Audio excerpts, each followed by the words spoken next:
এরপরে আসবেন আর্থিক অনুদান শিক্ষক মোহাম্মদ আলী ভাই।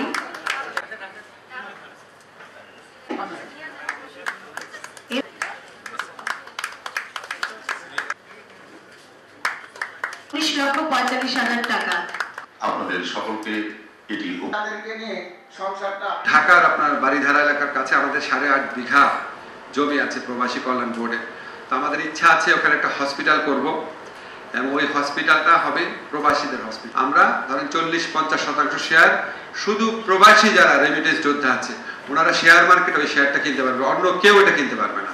ফলে আপনারা ওই প্রবাসী হসপিটালের মালিক হবেন ইনশাআল্লাহ। এখানে যারা পরিচ্ছন্নতা কর্মী আছেন, সিকিউরিটি গার্ড আছেন বা ড্রাইভার আছেন, সেখান থেকে অগ্রাধিকার ভিত্তিতে আমরা বিদেশ থেকে যেসব প্রবাসীরা ফিরে আসবেন তাদেরকে চাকরি দেওয়ার চেষ্টা করব।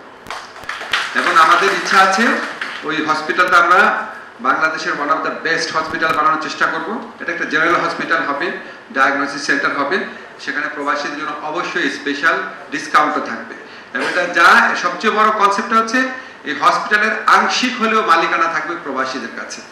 এটা আমাদের অনেক বড় একটা ড্রিম, সবসময় স্বপ্ন দেখে এটা করে যতদিন আছি সরকার এটা করে দেখে যেতে পারবো। তাহলে আমাদের বিদেশ প্রত্যাগত যারা প্রবাসীতে থাকে তাদের জন্য একটা স্থায়ী একটা পুনর্বাসনের ব্যবস্থা করা যায়। আরেকটা জিনিস আপনারা জানেন, আজকে এখানে 2 কোটি টাকা অনুদান দেওয়া হচ্ছে শিক্ষাবৃত্তি, প্রতিবন্ধী ভাতা, শিক্ষা সহায়তা, মৃত্যুবরণকারী প্রবাসীদের পরিবারকে সহায়তা। আমরা যখন সহায়তা বলি ধরেন অনেক টাকা বলি, প্রায় 200 কোটি টাকা দেওয়া হয়েছে, আজকে 2 কোটি টাকা দেওয়া হচ্ছে।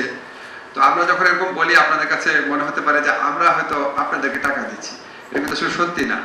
এই টাকাটা আপনাদেরই টাকা।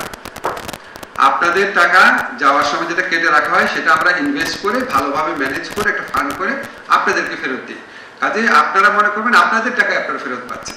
এবং আমাদের যে নিয়ামত ভাই আমাদের সচিব সাহেব বললেন, যত ইনশাআল্লাহ আপনারা রেমিটেন্স পাঠাবেন, আমাদের সাথে সম্পর্কিত থাকবেন, আমরা ততই আপনাদের কল্যাণের জন্য পদক্ষেপ নিতে পারবো। আপনারা একটা যে মনে রাখবেন, আমরা হচ্ছে একটা পরিবার। প্রবাসী কল্যাণ মন্ত্রণালয় এবং প্রবাসী ভাই বোন আমরা সবাই হচ্ছে একটা পরিবার। আমরা পরিবারকে যেমন সবাই সবাইকে ভালোবাসে, আমরা এইভাবে ভালোবাসবো।